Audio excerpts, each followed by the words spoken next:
चंडीगढ़ के सभी समकक्ष शिक्षक टीचर्स को मेरी ग्रीटिंग। जैसे आपको पता ही होगा कि हमारा जो कोर्ट केस है हाई कोर्ट में 2021 से चल रहा है, जिसमें टोटल 7 केस लगाए गए हैं और सातों केस अरविंद राणा के नाम के केस के साथ मर्ज हो गए हैं। और सातों केसेस में हमारी डिमांड एक ही थी कि चंडीगढ़ में 647 टीजीटी की पोस्टों को और 728 जो जेबीटी की पोस्टें हैं, समकक्ष शिक्षा के अंडर हैं, समकक्ष सोसाइटी के अंदर हैं, इनको डिपार्टमेंट के अंदर ये पोस्टें क्रिएट की जाए और इनको रेगुलर किया जाए। तो इसके लिए जो केस लगाया गया था उसमें जो पहली पार्टी थी अरविंद राणा के नाम से केस लगाया गया था, 6 केस और लगे साथ में, और जैसे मैंने बताया वो केसेस अब मर्ज हो चुके हैं। जो हमारी लास्ट हियरिंग हुई है 6 अगस्त को, उस हियरिंग में नंबर हमारा नहीं आया बिकॉज कोर्ट में काफ़ी हैवी लोग था केसेस का। लेकिन नेक्स्ट डेट हमको एक क्लोज डेट मिल गई है 19 सितंबर की। और आपको बता दूं कि गवर्नमेंट ऑफ इंडिया के रिप्लाई इन केसेस में आ चुके हैं, और जो मेन रिप्लाई वाला केस है अरविंद राणा वाला केस है जो मेरा है, उस केस में 2 हमारी पार्टीज हैं, एक government of India unit of India है और एक यूटी चंडीगढ़ है। तो आपको ये जान के खुशी होगी कि इन रिप्लाई में डिपार्टमेंट के पास या गवर्नमेंट ऑफ इंडिया के पास कुछ खास रिप्लाई देने को है नहीं है। जो भी हमारी कंटेंशंस थी, जो हमारा प्लिया था, जो हमारी प्रे थी, वो ऑन रिकॉर्ड है, डॉक्यूमेंट बेस पे। हमने कोई यूं ही प्रे नहीं की उनसे कि हमें रेगुलर किया जाए। हमने उसमें हर रूल लगाए हुए हैं और गवर्नमेंट ऑफ इंडिया ने उसमें ये जवाब दिया है। उनका एक जवाब कि सिंपल है, बाकी चीज़ें ऑन बोलिए ऑन रिकॉर्ड है, एज पर रिकॉर्ड है, ये उनका जवाब आ रहा है, उस पर कोई रिप्लाई नहीं है उनका।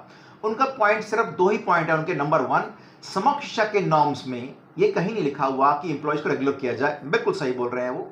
सेकंड, वो बोलते हैं यूटी ने अपने रिप्लाई में ये बात कही है, अपने सबमिशन में ये बात कही है कि उनके पास रेगुलेशन पॉलिसी नहीं है। अगर वो चंडीगढ़ में कोई अपॉइंटमेंट करते हैं, वो डायरेक्ट करते हैं, प्रमोशन करते हैं, डेपुटेशन में करते हैं, ये बात भी उनके बिल्कुल सही है। लेकिन सोचने वाली बात है, देखने वाली बात है, गवर्नमेंट ऑफ इंडिया ने ये चीज़ एक्नॉलेज की है कि सेपरेट एसएसए कैडर परमिसिबल नहीं है।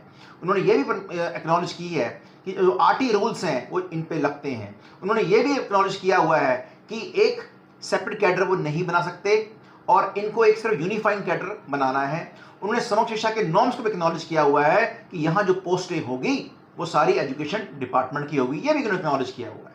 सिर्फ एक पॉइंट उनका रिप्लाई आ रहा है, फेस सेविंग रिप्लाई है, वो ये रिप्लाई है कि भाई समकक्ष शिक्षा नॉर्म में रेगुलेशन का कहीं जिक्र नहीं है। बिल्कुल सही है, रेगुलेशन का जिक्र कहीं नहीं है, लेकिन appointment, regular appointment under education department का जिक्र है with same salary service condition.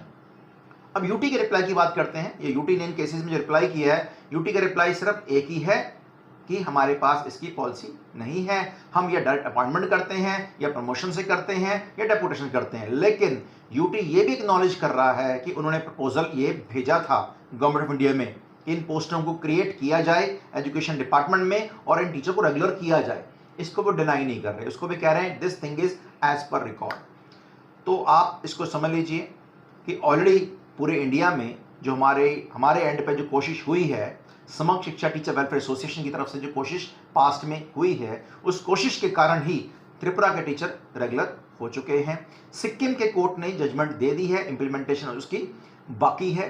Punjab 2018 में 17-18 में पहले ही रेगुलर कर चुका है। इसके अलावा नागालैंड, मणिपुर और सिक्किम ने एज पर देयर पॉलिसी उन्होंने इनको रेगुलर कर दिया है। तो ऑब्स्टेकल कहीं नहीं है और आप आपको देख रहे हो कोर्ट की जजमेंट कॉन्ट्रेक्चुअल नेचर के टीचरों के फेवर में आ रही है। और एसएसए का जो केस है वो कॉन्ट्रैक्ट टीचर से टोटली डिफरेंट है, क्योंकि हम लोग आर्टिकल 21 जो अमेंडमेंट हुई थी जिसमें एसएसए बना था 2001-2 में, हम उसके अंडर आते हैं। मतलब कॉन्स्टिट्यूशन के आर्टिकल का हमारे बैकिंग है। Number 1, right to education act की हमारे पास सपोर्ट है, बिकॉज जो हमारा एसएसए के सारे नॉर्म्स हैं वो सितंबर 2010 में मर्ज हो गए थे आरटी एक्ट से। तो आरटी एक्ट की लीगल प्रोटेक्शन हमारे पास में है, सारी चीजें हमारे फेवर में है। सिर्फ हमें अब आर्ग्यूमेंट का इंतजार है कि जब कोर्ट में आर्ग्यूमेंट होगा, आई एम श्योर हमारे जो 3 एडवोकेट हायर किए हैं, सीनियर एडवोकेट हैं। नंबर 1 गोविंदर सिंह जी हैं जो पंजाब के एजी रह चुके हैं। नंबर 2 हमारे पास डीएस पटवालिया हैं, वही पंजाब के एजी रह चुके हैं, सीनियर एडवोकेट हैं। तीसरे अक्षय भान, वो सीनियर एडवोकेट हमारे हैं। तो ये लोग हमारे केस में हमारी पूरी हेल्प करेंगे। ऑब्वियसली है, आर्ग्यूमेंट बहुत सही तरीके से होगा, सारे डॉक्यूमेंट हमारे फेवर में हैं। गवर्नमेंट ऑफ इंडिया और यूटी के फेवर में कुछ नहीं है। मेरी गवर्नमेंट ऑफ इंडिया में बात होती रहती है, उनका यही मानना है कि देखो जी ये जो चीज़ें हैं ये पॉलिसी मैटर्स होते हैं, ये हमारी पॉलिसी बनी नहीं हुई है, हम आपको लिख के दे नहीं सकते चीज़ों। हम जानते हैं कि आपका केस स्ट्रॉन्ग है। सो आप इंतजार कीजिए नेक्स्ट हियरिंग का 19 सितंबर का। पहली बार आया हूँ मैं फैक्ट्स के साथ, टाइम पे आता रहूँगा। कोई क्वारीज है जब ये वीडियो मैं अपने चैनल में पोस्ट करूंगा, आप कोई क्वारीज अपनी पूछ सकते हैं, मैं जवाब उसका दूंगा। हम लोग पूरे जतन के साथ इसमें लगे हुए हैं और मुझे पूरी उम्मीद है कि ये पोस्टें एजुकेशन डिपार्टमेंट में क्रिएट होंगी। मुझे पूरी उम्मीद है ये वर्किंग, जितने प्रेजेंटली वर्किंग टीचर हैं, चाहे वो कोर्ट केस में हैं या नहीं थे, वो सभी इसमें रेगुलर होंगे। We need your continuous support for that. Thank you very much.